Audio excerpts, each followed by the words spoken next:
At almost exactly the same time, a few kilometers away, it was John Cantley and Jerome Orleman's bad luck to stumble into their base camp. As the men picked along the boulders on their way into northern Syria, they could hear the bullets and the whirring of regime helicopters as the rebels advanced on the border crossing of Bab al-Hawa. A row of rebel tents looked like the perfect place to break their journey, and Durgam suggested they ask for a cup of tea. It was a mistake. Within 30 seconds, bearded, dark-skinned men were all around them, toting guns and haranguing them for being spies. When Durgam tried to speak on their behalf in Arabic, Cantley was astonished to hear a voice booming out of the darkness in perfect London-accented English. "I'm going to kill this guy if he doesn't shut up." The Brits, of whom there were at least half a dozen, soon proved to be the biggest threat to Cantley and Orleman's. They were much more brutal than the others, and kept insisting that the two journalists deserved imminent execution.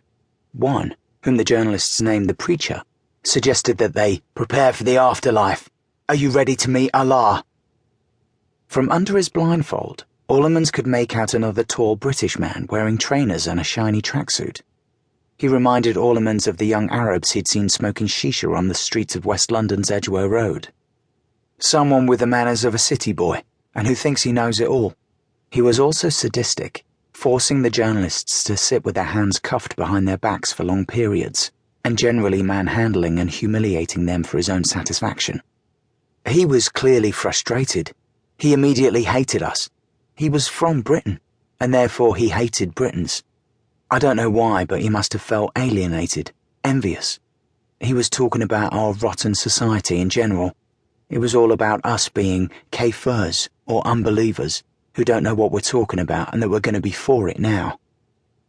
By day 2, thoroughly spooked by the fervour of their captors, the journalists decided to make a run for it. In a vivid dispatch he wrote afterward for the Sunday Times, John Cantley recounted what happened next. "I ended up running for my life, barefoot and handcuffed, while British jihadists, young men with South London accents, shot to kill. They were aiming their Kalashnikovs at a British journalist, Londoner against Londoner in a rocky landscape that looked like the Scottish Highlands. Bullets kicking up dirt as I ran. A bullet through my arm, another grazing my ear, and not a Syrian in sight. Shot and wounded, Orleman's and Cantley were dragged back to the camp to be tormented even more. At one point Cantley heard the sharpening of knives.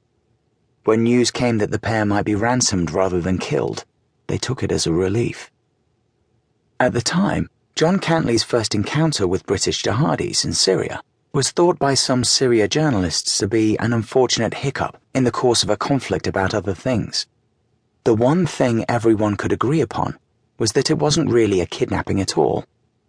"They were as surprised as we were," Jerome Orleman's told me.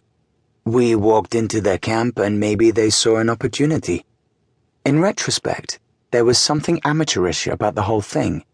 Cantley would later dub it an adventure course for disenchanted 20-year-olds. But it was also evolving into something else.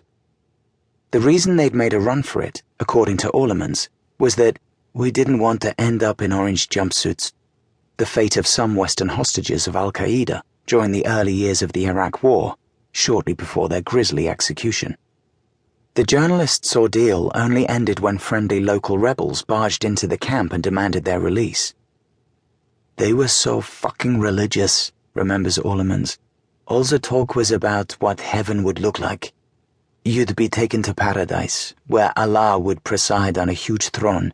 Your family would already be there, and there'd be lots of girls. Before that, however, there was work to be done." The foreign jihadis, as those who rescued the journalists explained, badly wanted to take the border crossing so they could use it as a bridgehead to bring more of their comrades into Syria. "First we have to fight the regime in Syria," is how Orleman's remembers their plan of attack. "Then there will be something much bigger. We will have to fight the Western Crusaders. It will be the war to end all wars, the final reckoning and the last battleground." It was the British guys who were saying this. When he read the first issue of Darbik, the Islamic State's magazine, 2 years later, it felt to Orleman's that it had been written by the same people. The abduction of friendly foreign journalists